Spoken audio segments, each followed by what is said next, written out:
It's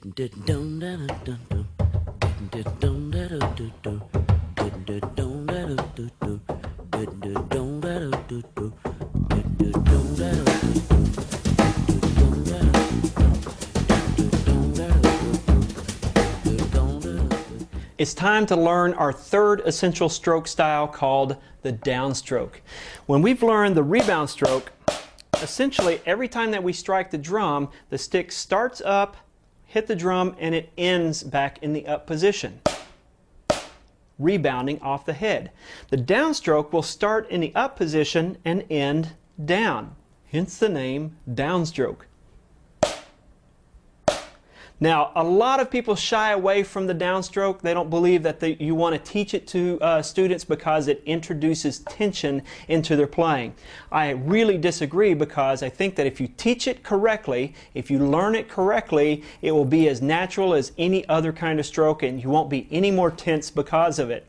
Now, this is very, very important that you watch and do every single step along the way correctly. Otherwise, you will introduce tension.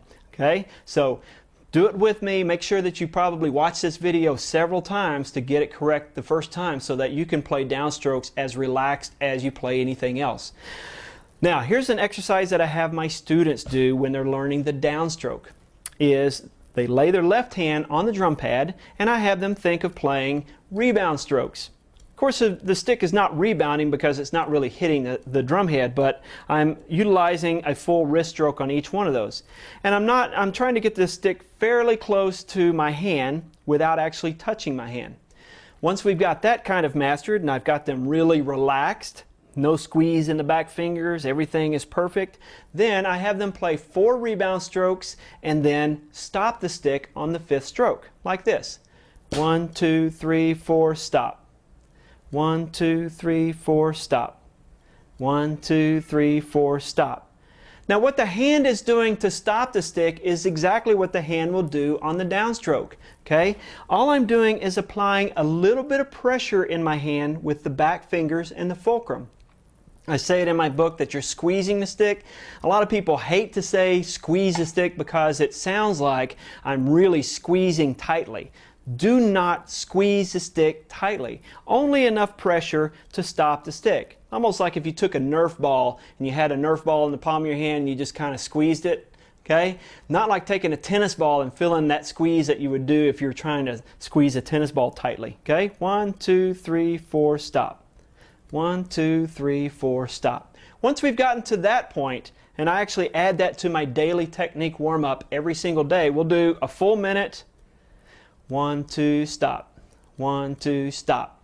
1, 2, stop. We'll do that for several days because I want my players to get that feeling of what it feels like, just a gentle squeeze with the back fingers to stop the stick. Notice that I'm not trying to hit the downstroke harder than the rebound stroke. And this is a big, big misconception that a lot of people have.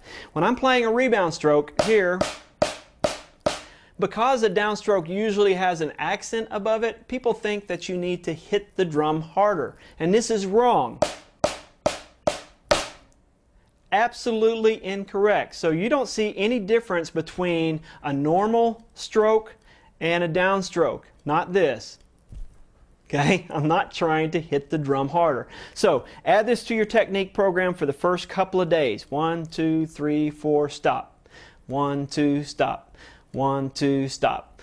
1, 2, stop. Get that same feeling in your hand from the rebound to the downstroke. Do that for a couple of days and then come back and watch the next part of this video lesson.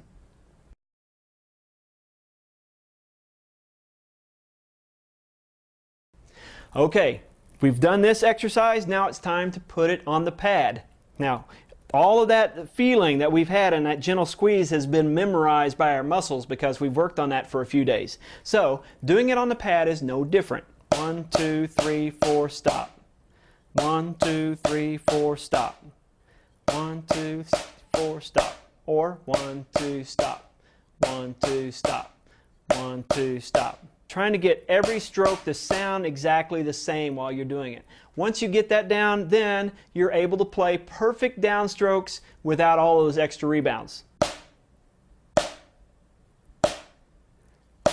just stopping the stick close to the drum, about 3 inches, 2 inches, something like that, without too much squeeze in the back fingers.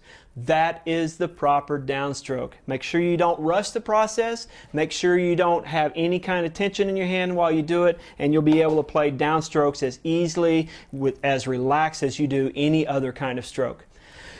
If we got all that correct, you've learned how to read quarter notes in quarter time, you've learned how to do multiple bounces, and we've learned how to do the downstroke. Do not rush the process. This takes maybe more than a week. For some of my percussion classes, I've done this lesson for 2 weeks, maybe even 3 weeks, because it's not important that you just blow through this and get to the next lesson. What's important is that you perfect these techniques. These are the building blocks that we're going to use in lesson number 3 to get even better and to introduce more rudiments. So take your time, have patience, do these techniques perfectly, and then you'll be ready for lesson number 3.